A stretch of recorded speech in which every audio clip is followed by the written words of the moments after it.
எல்லாம் நல்லா இருக்குல்ல. சென்னையில் இப்போ மழை பெஞ்சு நிறையா சேதம் சொல்லி எல்லோரும் நிறையா பேசிகிட்டு இருக்கோம். சென்னைக்கு போனவங்க பூராம எல்லாம் சம்பாதிக்க போனவங்க தான். சென்னைக்கு போனவங்க யாரும் கெட்டு போகலை. சென்னையில் போய் நிறைய பெரிய ஆளுகள்லாம் சம்பாதிச்சு பெரிய கோடீஸ்வரனாக இருக்காங்க.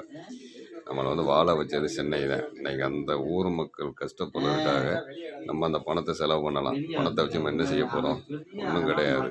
அதனால் தயவுசெய்து சம்பாதிக்க போனவங்களும் சரி, போய் இருக்கிறவங்களும் சரி, அந்த ஊரில் ஒரு கஷ்டம் நஷ்டம்னாக்க கண்டிப்பாக அந்த ஊர் நம்மளை வாழ வச்ச ஊர். இங்கே இல்லாத பணமாக வெளியிலேருந்து சோறு கொண்டு வாங்க, தண்ணி கொண்டு வாங்க அப்படின்னு சொல்லி நிறையா இடத்துல பேசிகிட்டு இருக்கா. தேவையில்லை.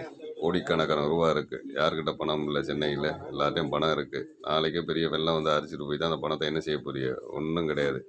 இருக்கிற பணத்தை எடுத்து கொடுத்து பொதுமக்களுக்கு நல்லா சாப்பாடு, தண்ணி என்னென்ன வேணுமோ உதவி பண்ணலாம். வெளியிலேருந்து வரணுங்கிற அவசியமே கிடையாது. சென்னையில் இல்லாத பணம் பொதுமக்கள் கிராமத்தில் இருக்குது கிடையாது.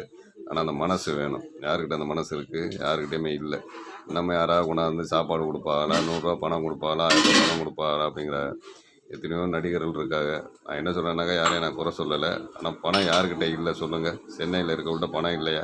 சென்னையில் உள்ளவரை காப்பாற்றுறதுக்கு வெளியிலேருந்து சாப்பாடு கொண்டாடணும், பணம் கொண்டு வர வேண்டிய அவசியமே இல்லை.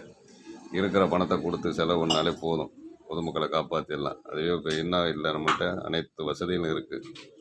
கொடுக்க மனசு வேணும்.